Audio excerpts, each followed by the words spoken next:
Alors aujourd'hui, on est à Serra et on assiste au final senior régional.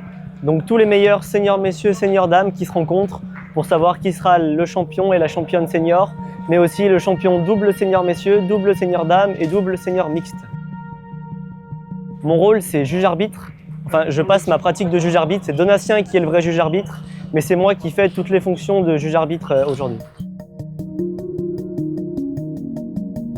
Concrètement, j'ai organisé la compétition en amont, en recevant les listes, en préparant les tirages au sort, l'horaire général, le plan d'occupation des tables, le plan d'arbitrage.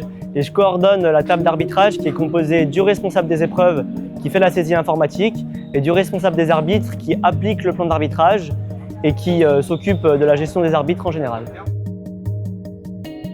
Mon parcours arbitral il commence en 2022 quand je passe l'arbitre régional. Ensuite, 2 ans après, en 2024, j'ai passé l'arbitre national et j'ai passé dans la foulée le JA1, donc juge-arbitre du championnat par équipe, et JA2 qui est juge-arbitre du critérium fédéral, qu'on ne peut avoir qu'à 18 ans. Donc j'ai eu les grades qu'il y a 4 mois. Et là, du coup, je passe le 3e grade de juge-arbitre régional qui est le dernier, JA3, qui permet de gérer les tournois nationaux B, mais aussi toutes les épreuves de ligue.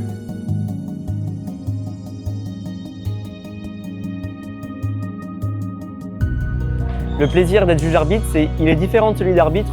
Celui d'arbitre, c'est vraiment d'être proche du jeu, alors que juge-arbitre, c'est plus un plaisir de rencontre, entre guillemets, parce qu'on a le temps de parler avec les gens, on nous pose des questions, du coup on peut répondre avec plus de temps, parce que quand on arbitre à la table, on n'a pas le temps vraiment de répondre aux questions, il faut donner la réponse directement pour continuer le jeu, alors que là on a le temps d'expliquer les règlements. Et c'est aussi tout le travail en amont qui est très intéressant avec la gestion des adjoints, parce qu'on travaille ensemble, les adjoints, pour trouver le pote entre guillemets idéal, l'horaire général idéal et pour préparer au mieux les tirages au sort.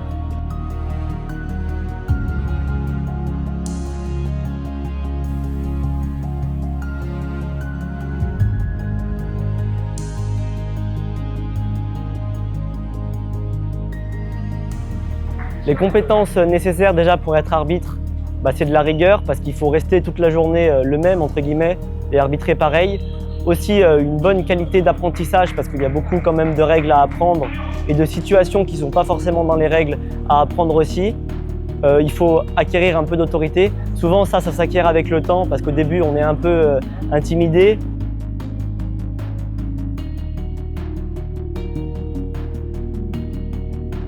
Et les qualités du juge-arbitrage, ce n'est pas vraiment les mêmes parce que c'est surtout un travail de coordination et de gestion d'équipe. Parce qu'on gère, par exemple, aujourd'hui, on gère 20 arbitres, plus du coup le juge-arbitre principal doit coordonner les autres juges-arbitres et gérer la salle entière.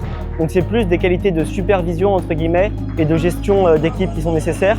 Mais il y a aussi des qualités de parution en public parce qu'on fait les tirages au sort en public, on doit pouvoir répondre aux joueurs et faire des fois des annonces micro et tout.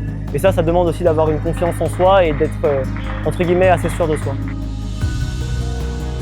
Oui, ça sert beaucoup, notamment si on se dirige vers des études qui nous emmènent à des métiers où on doit paraître en public, comme moi, je compte faire du droit. Donc il faut paraître dans un public, savoir s'imposer dans un tribunal. Donc ça sert à acquérir ces capacités dès qu'on est jeune.